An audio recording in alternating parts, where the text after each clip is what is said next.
നമസ്തേ. ശിവശക്തി ചൈതന്യമായ വിഷ്ണുമായ അഥവാ ചാത്തൻ സ്വാമികളുടെ കഥയുടെ 10ാമത്തെ ഭാഗമാണ് ഇന്ന് പറയുന്നത്.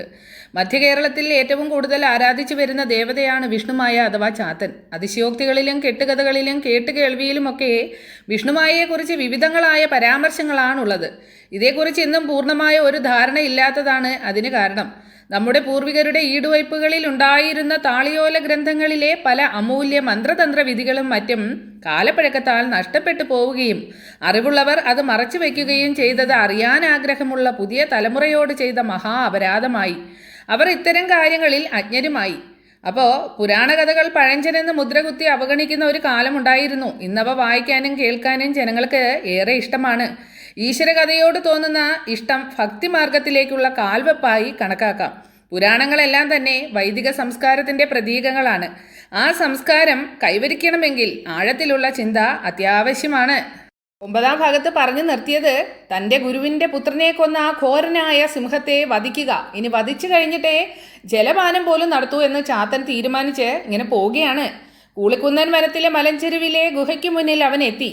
ചെമ്പൻ്റെ പുറത്തു നിന്നിറങ്ങാതെ പരിസരം വീക്ഷിച്ചുകൊണ്ട് അവിടെ അങ്ങനെ നിന്നു. വനത്തിൻ്റെ വന്യഭീകരത ഏറ്റവും കൂടിയ ഇടമായിരുന്നു അത്. കാട്ടുപക്ഷികളുടെ ചിലയ്ക്കൽ പോലും കേൾക്കുന്നില്ല. അല്പനേരം കഴിഞ്ഞു ഏതോ ഗുഹയ്ക്കുള്ളിൽ നിന്നൊരു മുരൾച്ച കേട്ടു. അപ്പോൾ ഗുഹയ്ക്കടുത്തെത്തിയ പോത്തിൻ്റെ ഗന്ധം തിരിച്ചറിഞ്ഞ് ഘോരകൻ സടകുടഞ്ഞിങ്ങനെ ഉണർന്നു. ഗുഹാമുഖത്തെത്തിയപ്പോഴാണ് പോത്തിനൊപ്പം ഒരു മനുഷ്യജീവിയെയും കണ്ടത്. ജന്തുക്കളേക്കാൾ പേടിക്കേണ്ടത് മനുഷ്യരെയാണെന്ന് അനുഭവം കൊണ്ട് അവൻ മനസ്സിലാക്കിയിട്ടുണ്ട്. അപ്പോൾ അതുകൊണ്ട് തന്നെ ആദ്യം മനുഷ്യനെ വേണം വകവരുത്താൻ. ചാത്തൻ്റെ നേരെ ഘോരകൻ കുതിച്ചു ചാടി. അത് കരുതി നിന്ന ചാത്തൻ വിദഗ്ധമായി ഒഴിഞ്ഞു. അതോടെ സിംഹത്തിന് വാശിയേറി. മുരൾച്ചയോടെ അവൻ വീണ്ടും ചാത്തന് നേരെ കുതിച്ചു. ആ നിമിഷം ചാത്തൻ ഒരു വൃക്ഷക്കൊമ്പിലേക്ക് കുതിച്ചു. എന്നിട്ട് അവിടെ ഇങ്ങനെ ഇരുന്നു. താഴെ നിന്ന് സിംഹം വിളറിപ്പിടിച്ചു. എന്നിട്ട് ചാടിയാൽ കിട്ടില്ലെന്ന് ബോധ്യമായപ്പോൾ മരത്തിന് ചുറ്റും ഇങ്ങനെ നടക്കാൻ തുടങ്ങി.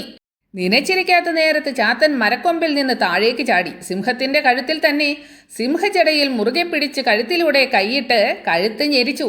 അപ്പോൾ ഒരു ബാലൻ്റെ ശക്തിയായിരുന്നില്ല ചാത്തന്. അത് പലവട്ടം ആവർത്തിച്ചു. ഘോരകന് തിരിയാനോ ചലിക്കാനോ ഇടം കൊടുത്തില്ല. ആ ജന്തുവിന് ശ്വാസം മുട്ടിത്തുടങ്ങി. അവൻ്റെ ശൗര്യം ചോർന്നു പോകുന്നത് ചാത്തൻ അറിഞ്ഞു. അത്രയും മതിയായിരുന്നു ചാത്തന്. ഘോരകൻ്റെ ജട പിടിച്ച് തല ഉയർത്തി പൊടുന്നനെ അതിൻ്റെ തിരുനെറ്റിയിൽ ഒരു താടനമേൽപ്പിച്ചു. അപ്പോൾ ഇരുമ്പ് കൂടം കൊണ്ടുള്ള അടി പോലെ ആ നരഭോജി നിലം പതിച്ചു. ശ്വാസം നിലച്ച സിംഹത്തിൻ്റെ തോല് ഒരു പോറൽ പോലും ഏൽക്കാതെ ചാത്തൻ ഉരിഞ്ഞെടുത്തു. തോലുമായി അവൻ ഗുരുസന്നിധിയിലെത്തി. ഗുരു, ഇതാ എൻ്റെ ഗുരുദക്ഷിണ. ഘോരകൻ്റെ തോല് ഗുരുപാദങ്ങളിൽ വെച്ച് അവൻ പ്രണമിച്ചു. മകനെ, ഇന്നോളമുള്ള എൻ്റെ ജീവിതത്തിൽ ലഭിച്ച ഏറ്റവും വിലയേറിയ ഗുരുദക്ഷിണയാണിത്. എനിക്ക് സന്തോഷമായി. നീ കീർത്തിമാനും ലോകാരാധ്യനുമായി തീരും. ആ മിഴികളിൽ ആഹ്ലാദ അശ്രുക്കൾ ഇങ്ങനെ തിളങ്ങി. അദ്ദേഹം ചാത്തനെ മനസ്സ് നിറഞ്ഞ് അനുഗ്രഹിച്ചു. ഗുരുകുലത്തിൽ നിന്ന് കൊട്ടാരത്തിൽ തിരിച്ചെത്തിയ ചാത്തനെ മുത്തം കൊടുത്ത് ആശ്ലേഷിച്ച് കൂളിഭാഗം സ്വീകരിച്ചു. എന്നിട്ട് ഏകാന്തത അവസാനിച്ച ആഹ്ലാദമായിരുന്നു അവൾക്ക്.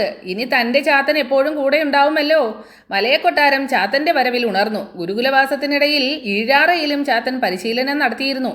ആ വാദ്യോപകരണത്തിൽ അവൻ പ്രാഗൽഭ്യം നേടി. അതവൻ്റെ പ്രിയപ്പെട്ട സംഗീത ഉപകരണമായി.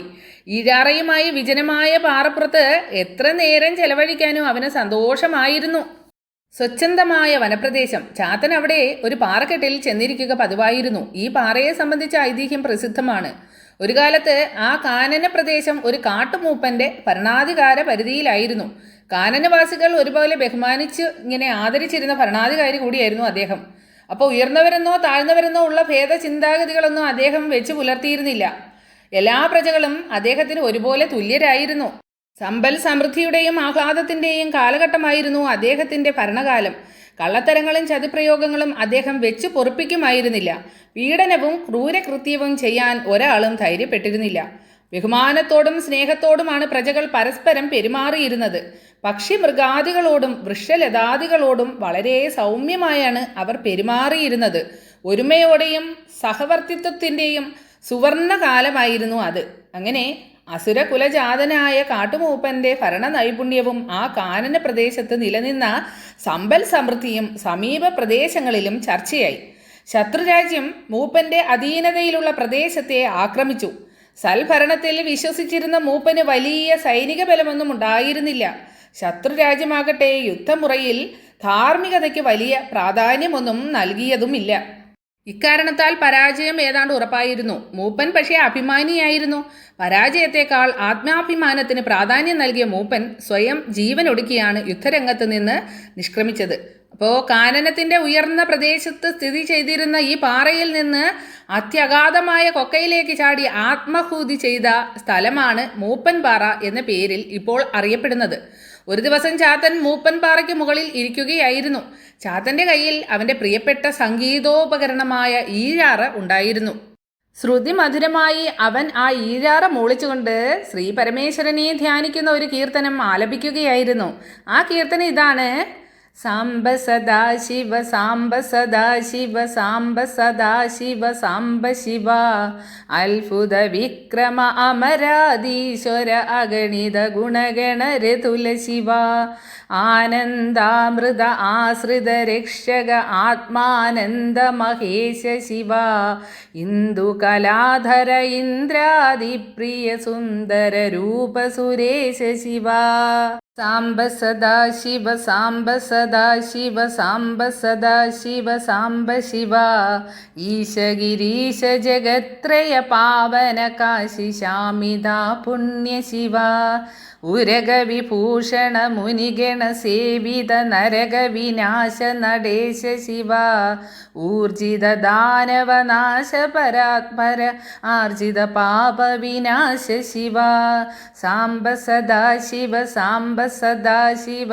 സാംബ സദാശിവ സാംബ ശിവ ഋഗ്വേദ ശ്രുതി മൗലിവിഭൂഷണ രവിചന്ദ്രാഗ്നി ത്രിനേത്ര ശിവ.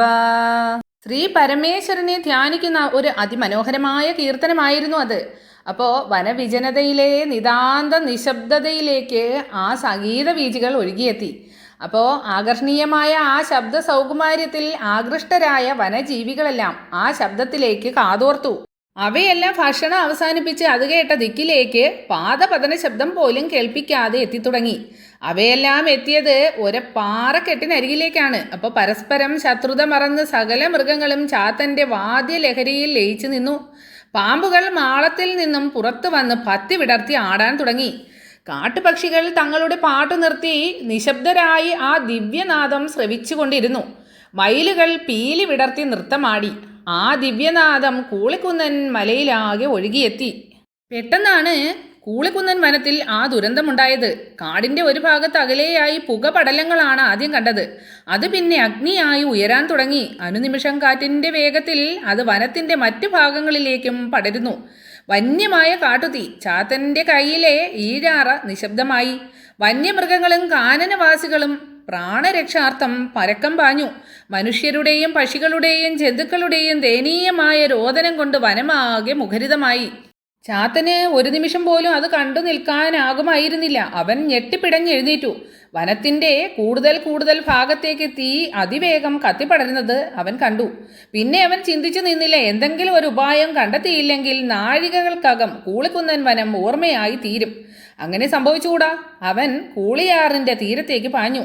ആറിൻ്റെ തീരത്തെത്തിയ ചാത്തൻ തൻ്റെ വിശ്വരൂപം സ്വീകരിച്ച് വെള്ളത്തിലേക്ക് ഇറങ്ങി. നിറഞ്ഞൊഴുകുകയാണ് കൂളിയാർ. ആറ്റിലെ ജലം ചാത്തൻ തൻ്റെ വായിലേക്ക് പിന്നെ ഉള്ളിലേക്ക് ആവാഹിക്കാൻ തുടങ്ങി. ഞൊടിനേരം കൊണ്ട് കൂളിയാർ വറ്റി വരണ്ടു. അങ്ങനെ ഒരു പുഴ അതിലെ ഒഴുകിയിരുന്നു എന്ന് പറയാനാവാത്ത അവസ്ഥ. കൂളിയാറിനെ അപ്പാടെ സ്വയം ഉൾക്കൊണ്ട് ചാത്തൻ വനത്തിലേക്ക് കുതിച്ചു.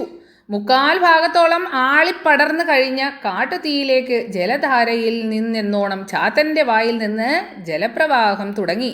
വർഷപാതം പോലെ ജലപ്രവാഹം. വനമാകെ പ്രളയം. അഗ്നി കെട്ടടങ്ങാൻ സമയം ഏറെ വേണ്ടി വന്നില്ല. മലവേടന്മാരും മറ്റു വനവാസികളും ചാത്തൻ്റെ സമീപത്തേക്ക് ഇങ്ങനെ ഓടിയെത്തുകയാണ്. ചാത്ത, നീ ഞങ്ങളെ രക്ഷിച്ചു. നീ ഇല്ലായിരുന്നെങ്കിൽ ഞങ്ങളെല്ലാം കാട്ടുതീയിൽ വെന്തു വെണ്ണീറായേനെ. നീ ഞങ്ങളുടെ ദൈവമാണ്. ചാത്തനു ചുറ്റും അവർ ആനന്ദ നൃത്തം ചവിട്ടി. ചാത്തൻ അമാനുഷിക ശക്തിയുള്ള ഏതോ അവതാരമാണെന്ന് തന്നെ അവർ വിശ്വസിച്ചു. അവർക്കിടയിൽ അവനോടുള്ള ആരാധന, ആ മനോഭാവം ഇങ്ങനെ വളർന്നു വന്നു. അപ്പോൾ അവരുടെ സ്നേഹപ്രകടനങ്ങളിൽ മുഴുകി നിൽക്കെ അവൻ്റെ കാതുകളിൽ വന്നലച്ചത് മറ്റൊരു വിലാപം. അത് കൂളിയാറിൻ്റെ കരകളിലെയും താഴ്വാരങ്ങളിലെയും ജനങ്ങളിൽ നിന്നാണ്. അപ്പോഴാണ് ചാത്തൻ പുഴയിലേക്ക് ശ്രദ്ധിച്ചത്. കൂളിയാർ വറ്റി വരണ്ടിരിക്കുകയാണ്. ഒരു തുള്ളി വെള്ളം പോലും ഇങ്ങനെ കാണാനില്ല. അപ്പോൾ പുഴയെ ആശ്രയിച്ച് കഴിയുന്നവരുടെയും കുളിക്കാനും അലക്കാനും മറ്റും ഇറങ്ങിയവരുടെയും വിലാപമാണ് അവൻ കേട്ടത്. ചാത്തൻ വീണ്ടും പുഴയോരത്തേക്ക് ചെന്നു. ഉള്ളിലാവാഹിച്ച പുഴയെ അവിടേക്ക് തന്നെ ഒഴുക്കി വിട്ടു. കൂളിയാർ വീണ്ടും പഴയതുപോലെ തന്നെ ഒഴുകാൻ തുടങ്ങി. അപ്പോൾ വിളിച്ചാൽ വിളിപ്പുറത്തുള്ള ഏത് ആപത്ഘട്ടത്തിലും ഓടിയെത്തുന്ന ശ്രീ ചാത്തൻ്റെ അല്ലെങ്കിൽ ശിവശക്തി ചൈതന്യമായിട്ടുള്ള വിഷ്ണുമായയുടെ അതിമനോഹരമായ കഥയുടെ 10ാമത്തെ ഭാഗം ഇവിടെ നിർത്തുകയാണ്. അടുത്ത ഭാഗം ഉടനെ തന്നെ കേൾക്കാം. ഇത് നിങ്ങൾക്ക് കേൾക്കാനുള്ള സൗകര്യത്തിനായിട്ടാണ് ചെറിയ ചെറിയ ഭാഗങ്ങളാക്കുന്നത്. അപ്പോൾ എല്ലാവരും കഥ കേൾക്കുക, അതുപോലെ തന്നെ ഭഗവാനെ പ്രാർത്ഥിക്കുക. എല്ലാവരെയും ഭഗവാൻ അനുഗ്രഹിക്കട്ടെ. ഹരേ കൃഷ്ണ.